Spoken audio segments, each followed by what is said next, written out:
উন্নত বিশ্বে আপনি নাগরিক মানেই আপনার সব তথ্য এক জায়গায়, কিন্তু বাংলাদেশে এনআইডি আলাদা, টিন সার্টিফিকেট আলাদা, হাসপাতালের কার্ড আলাদা, টিসিবি কার্ড আলাদা, বয়স্ক ভাতা কার্ড আলাদা, বিধবা ভাতা কার্ড আলাদা।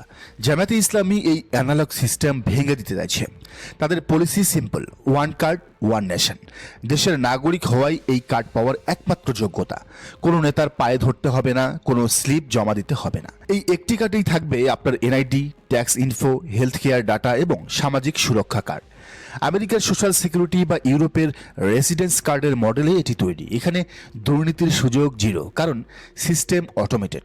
কারো দয়ায় নয়, নাগরিক অধিকার হিসেবে এই কার্ড সবার ঘরে পৌঁছে যাবে। এবার আসুন বিএনপির ফ্যামিলি কার্ড নিয়ে। কনসেপ্টটাই গোলমেলে। এক ফ্যামিলিতে মা আছেন, শাশুড়ি আছেন, ভাইয়ের বউ আছেন। কার্ডটা কে পাবে? শাশুড়িকে দিলে বউ রাগ করবে, বউকে দিলে বোন রাগ করবে। আর ফ্যামিলির সংজ্ঞা কি? কে নির্ধারণ করবে কে কর্ত্রী? এই অস্পষ্টতাই হলো দুর্নীতির প্রথম ধাপ। জামায়াত দিচ্ছে নাগরিক কার্ড, এটা হলো ব্যক্তি কেন্দ্রিক, যা লজিক্যাল। বিএনপি দিচ্ছে ফ্যামিলি কার্ড, এটা হলো পরিবার কেন্দ্রিক, যা জটিল। এই জটিলতার সুযোগেই স্থানীয় নেতারা লিস্ট করার সময় নিজের আত্মীয় স্বজনকে ঢোকাবে। জামায়াতের ওয়ান কার্ড পলিসি বেস্ট, কারণ এটি স্বচ্ছ এবং আধুনিক, এবং এটি প্রত্যেকটা পরিবারের প্রত্যেকটা সদস্যই পাবেন, 18 কোটি মানুষই পাবেন। বিএনপির কার্ড হলো অ্যানালগ আমলের ত্রাণের কার্ডের মতো, যা নিয়ে কারাকারি হবে কিন্তু সমাধান হবে না। ঘরে একটা প্যাচ লেগে যাবে, শাশুড়ি আর বউয়ের মধ্যে ঝামেলা লাগবে, কারণ কার্ডটা কার নামে হবে সেটি নিয়ে। আরেকটা বিষয় দেখুন, বাংলাদেশে হাজার হাজার তরুণ উদ্যোক্তা হতে চায়, কিন্তু ব্যবসা শুরুর প্রথম 6 মাসেই তারা ঝরে পড়ে। কেন? অফিস ভাড়া আর বিদ্যুৎ গ্যাসের বিল দিতে গিয়েই পুঁজি শেষ।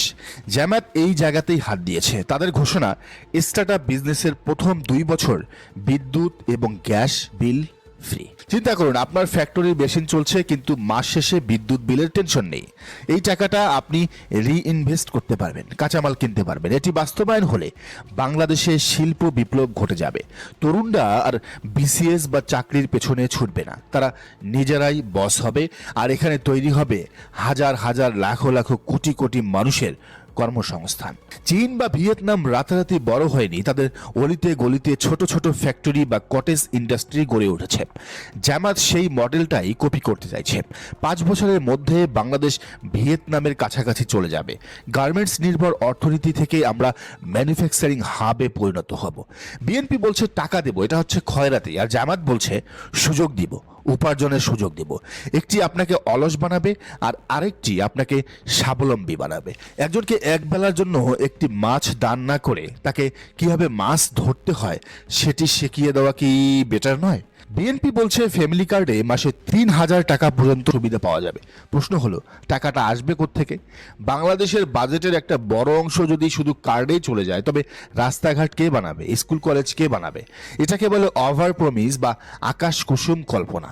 শেখ হাসিনা যেমন 2008 সালে দিয়েছিলেন সেই 10 টাকার চালের মতো। বিলিয়ন বিলিয়ন ডলারের এই ফান্ডিং সোর্স বিএনপি কখনো বলেনি। অর্থনীতিবিদরা বলছেন এটা বাস্তবায়ন করতে গেলে দেশ দেউলিয়া হয়ে যাবে, অথবা টাকা ছাপাতে হবে, যার ফলে মুদ্রাস্ফীতি বা জিনিসপত্রের দাম আকাশ ছোঁয়া হবে। দিন শেষে 30,000 টাকা পাবেন না, উল্টো চালের কেজি 500 টাকা হয়ে যাবে। মাঠের খবর ভয়াবহ। বিএনপির কর্মীরা বাড়ি বাড়ি গিয়ে মানুষের এনআইডি ছবি তুলে দিচ্ছে এবং একটি করে স্লিপ ধরিয়ে দিচ্ছে। বলছে 12 মাস থেকে কার্ড দেওয়া হবে, এটিএম কার্ডে ঢুকালেই আপনার টাকা বের হয়ে যাবে। এটা কি ভোট কেনার আগাম ফাঁদ নয়? মানুষকে লোভ দেখানো হচ্ছে। নির্বাচন কমিশন কি এসব দেখে না, নাকি তারা চোখ থাকিতেও অন্ধ? ফ্যামিলি কার্ডের এই আইডিয়াটা এক কথায় ভুয়া। এটি নির্বাচন পার করার একটি টোপ মাত্র। সবচেয়ে ভয়ঙ্কর দিক হলো কার্ডের নিয়ন্ত্রণ। বিএনপির এমপি প্রার্থীরা প্রকাশ্যে বলছেন, আমাদের না জেতালে ওই এলাকায় কার্ড দেওয়া হবে না। তার মানে এই কার্ড রাষ্ট্রীয় সম্পত্তি নয়, এটি দলীয় সম্পত্তি। কার্ড বিতরণ করবে স্থানীয় পাতি নেতারা। এর মানে হলো, 1, কার্ড পেতে হলে নেতাকে টাকা খাওয়াতে হবে। 2, নেতার হাতে পায়ে ধরতে হবে। 3, মিছিলে না গেলে কার্ড বাতিল করে দেবে, বিএনপি না করলে কার্ড বাতিল। সারা বাংলাদেশ জুড়ে হাজার হাজার কোটি টাকা লুটপাটের ধান্দা হচ্ছে এই ফ্যামিলি কার্ড।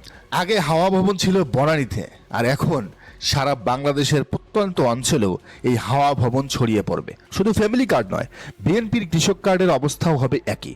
সহজ সরল কৃষকদের লোভে ফেলে ভোট আদায় করা হবে। ইলেকশনের পরে তাদের জিম্মি করে রাখা হবে। এক একটা কার্ডের পেছনে ছুটতে ছুটতে মানুষের জীবন ক্ষয় হয়ে যাবে, কিন্তু কার্ড আর মিলবে না। জামাত আপনাকে নাগরিক ভাবছে, এটাকে অধিকার ভাবছে, আর বিএনপি আপনাকে প্রজা ভাবছে, তারা দয়া ভাবছে। পার্থক্যটা এখানেই। সমস্যা হলো জামায়াতের এইসব গোল্ডেন পলিসি ভোটের মাঠে প্রচার হচ্ছে কম।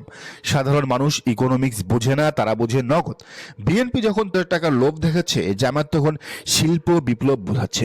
এই গ্যাপটা পূরণ করতে হবে। জামায়াতকে সাধারণ মানুষের ভাষায় কথা বলতে হবে, বোঝাতে হবে বিএনপির টাকা ভুয়া, ওটা পাবেন না, কিন্তু জামাতের ফ্রি বিদ্যুতে আপনি নিজের পায়ে দাঁড়াতে পারবেন।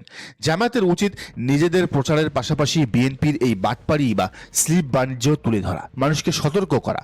আপনার এনআইডি দিয়ে ওরা সিম তুলছে কিনা বা লোন নিচ্ছে কিনা সাবধান হন।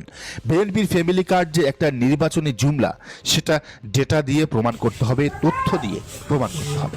ভালো পণ্য হলেই হয় না, ভালো মার্কেটিং লাগে। জামাতকে এখন অ্যাগ্রেসিভ মার্কেটিংয়ে যেতে হবে। এই মেগা সিরিজের শেষ পর্বে আমরা আপনাদের সামনে দুটি অপশন রাখছি। অপশন এ, বিএনপি 30,000 টাকার লোভ, যা অবাস্তব। স্লিপ জমা দেওয়া, নেতার পেছনে ঘোরা, কার্ড পেতে ঘুষ দেওয়া। অপশন বি, জামাত, ওয়ান কার্ড, নাগরিক অধিকার, 2 বছর ফ্রি বিদ্যুৎ ও গ্যাস, ব্যবসা করার সুযোগ, সম্মানজনক জীবন। বিএনপিকে বলবো, এই কার্ড সেই কার্ড, ধান্দাবাজির পলিসি থেকে বের হয়ে আসুন। মানুষকে বোকা ভাববেন না।